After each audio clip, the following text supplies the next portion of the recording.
Hello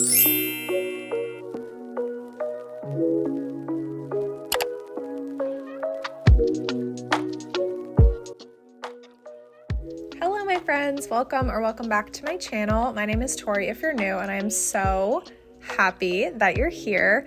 We are setting up my May reading journal, bullet journal spread. May is one of my favorite months. It is my birthday month. It is Taurus season. It is warm weather. It's fresh flowers. I'm so excited. And if you are too, please be sure to hit that subscribe button and the thumbs up, and let's get into it.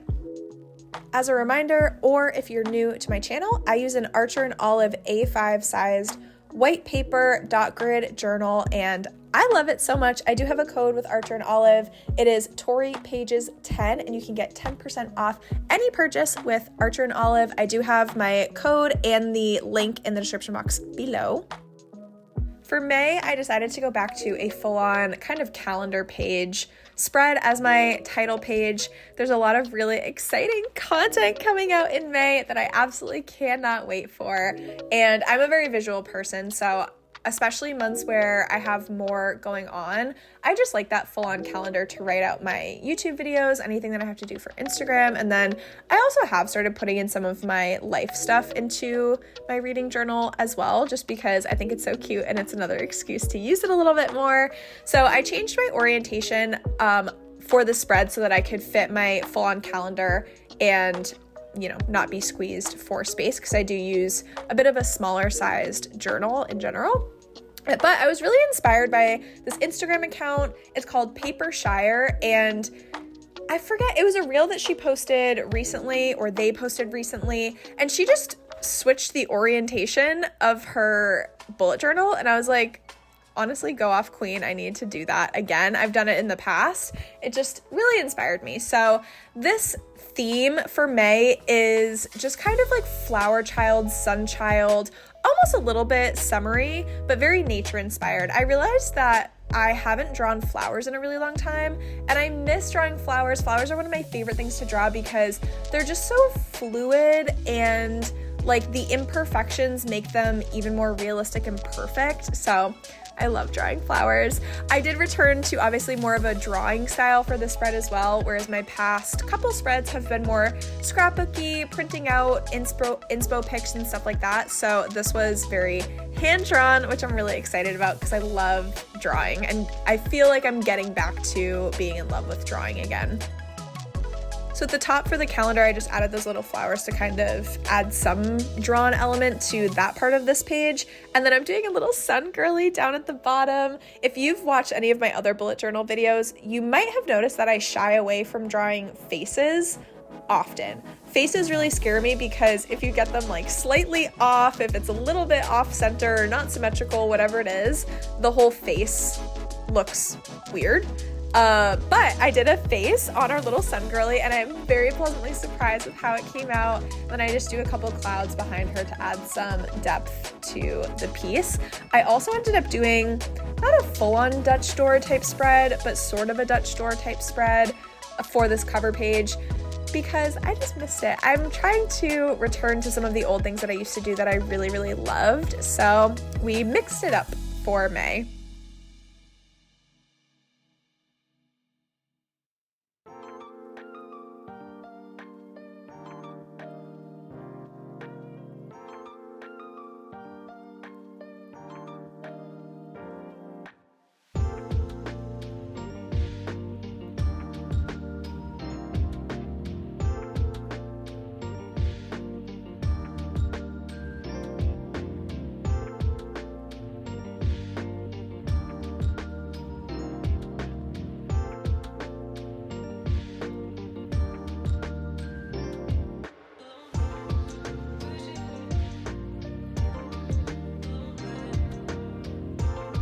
This is me realizing I kind of bent the page when I was trying to cut it, so that's unfortunate, but we're moving on to my TBR and quotes of the month pages.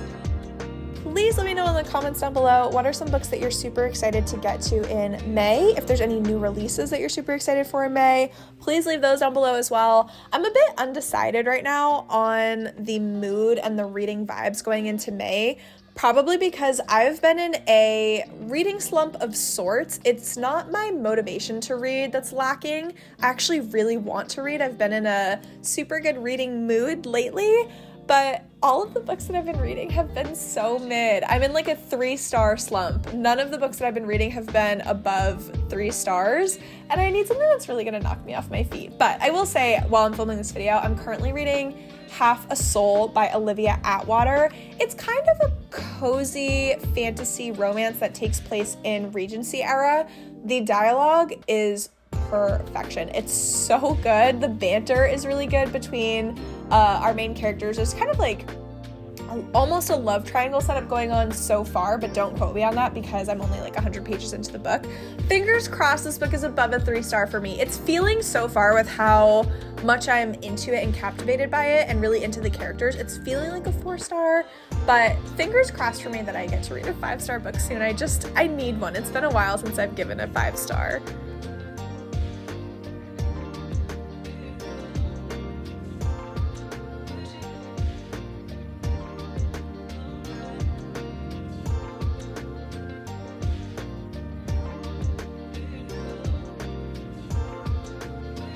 I just went back and added those leaves that you can see on that behind page of the Dutch door because it felt empty there. I just wanted a little something there. So apologies that I drew those leaves off camera, but we're just adding a little bit of color to them with that green. And then the quote says, "No rain, no flowers."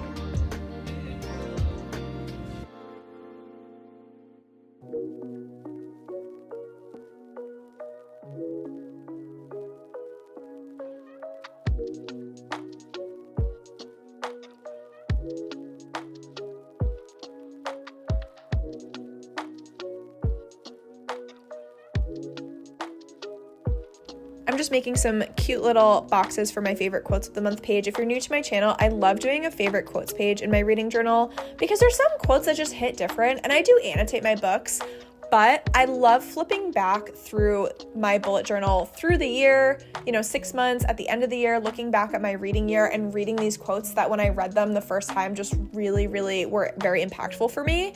And it's not even just this journal. Like, I will flip through old reading journals. I've been doing it for 3 years now. This is my 3rd reading journal. I have 2 others, and I still go back to these favorite quotes pages and just refresh my memory because they're just so good.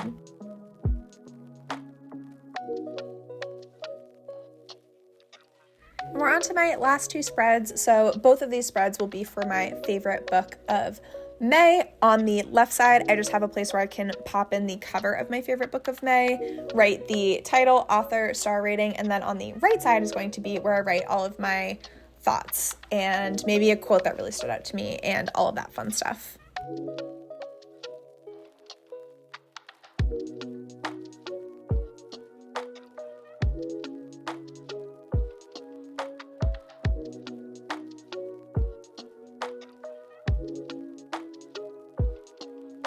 Let's also talk about what our favorite book of April was. I'm still undecided. I still have to fill out my favorite book of April spread, and it's really difficult to decide because, like I said, I've kind of gone through a slew of not so favorite books, like, 3 stars and below. But if you had one that really stands out in your mind, please let me know in the comments down below. I love trying to decide at the end of the year what my favorite books of the year were. I usually have to do 12, like 1 for each month of the year, hence why I do these spreads. But people who can do their top 10 or top 5 favorite books in a year, like, how? You are superior in your decisiveness.